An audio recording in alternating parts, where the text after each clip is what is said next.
Konizacija. Najčešća pitanja i odgovori. Ovaj video je edukativan, namijenjen ženama koje idu na konizaciju. Informacije u videu su znanstveno utemeljene, a postupci se primjenjuju u svakodnevnoj kliničkoj praksi. Za sve dodatne informacije obratite se svom liječniku. Što je konizacija? Konizacija je kirurški zahvat kojim se odstranjuje dio vrata maternice u obliku konusa, odnosno stožca. Zbog čega se radi konizacija? Svrha konizacije je dijagnoza ili odstranjenje preinvazivnih promjena vrata maternice visokog stupnja i sprječavanje razvoja invazivnog karcinoma vrata maternice. Koja je razlika između klasične konizacije, leca i laserske konizacije? Kod svih navedenih metoda reže se dio vrata maternice, ali tehnika izvođenja i oprema su različite. Kod klasične konizacije ekscizija, odnosno rezanje, se izvodi nožem, odnosno skalpelom. Kod leca električnom omčom, a kod laserske konizacije laserom. Koja je metoda bolja? Klasična konizacija, lec ili laserska konizacija? Nema značajnije razlike u ishodu liječenja između navedenih ekscizijskih postupaka. Svaka metoda ima svoje proceduralne prednosti i nedostatke. Prednost konizacije nožem je što se tijekom zahvata dobije odličan uzorak tkiva za analizu, a nedostaci su nešto veća učestalost komplikacija i potreba za općom anestezijom u kirurškoj sali. Kod leca i laserske konizacije osnovne prednosti su mogućnost izvođenja ambulantnih zahvata i nešto niža učestalost komplikacija. Osnovni nedostaci su termalno oštećenje tkiva, koje može otežati analizu dobivenog preparata, te kod leca otežano izvođenje duboke i široke ekscizije. Poznavanje i dostupnost navedenih metoda konizacije omogućava ginekološkom kirurgu individualnu procjenu i primjenu metode koja najbolje odgovara pacijentici. Boli li konizacija?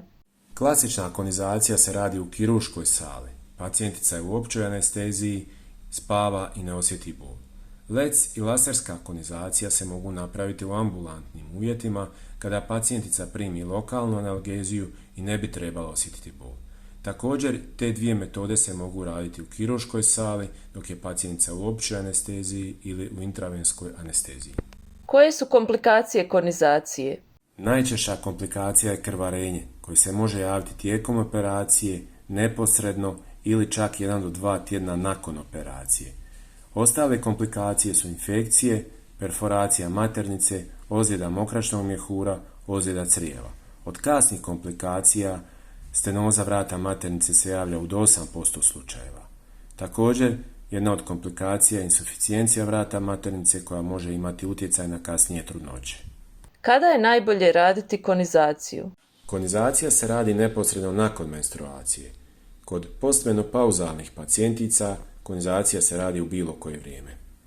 Utječe li konizacija na buduću trudnoću? Kod pacijentica koje su ranije imale konizaciju, veći je rizik gubitka trudnoće u drugom tromjesečju. Taj rizik je procijenjen na 1,6% nasuprot 0,4% u općoj populaciji. Također, veći je rizik i prijevremenog poroda, 9,5% nasuprot 5,4% u općoj populaciji. Važno je istaknuti da konizacija ne utječe na začeće i ne utječe na gubitak trudnoće u prvom tromjesečju. Rizici u trudnoći ovise o volumenu i težini izrezanog tkiva tijekom konizacije. Kada mogu ostati trudna nakon konizacije? Za sada ne postoje točno određene upute, ali u svakom slučaju od konizacije do začeća treba proći vremenski period od najmanje 3 mjeseca. Što nakon konizacije? Kroz 2 do 4 tjedna potrebno je izbjegavati spolne odnose i uranjanje u vodu, što znači ne smije se kupati u kadi, u bazenu ili u moru. 6. tjedan nakon konizacije slijedi pregled ginekologa. Papa se ne smije raditi unutar 3 mjeseca od zahvata. Povratak svakodnevnim aktivnostima je individualan, a najčešće se događa u periodu između 2 do 4 tjedna nakon operacije. Pristup svakoj pacijentici je individualan i može se razlikovati od ovdje navedenih postupaka.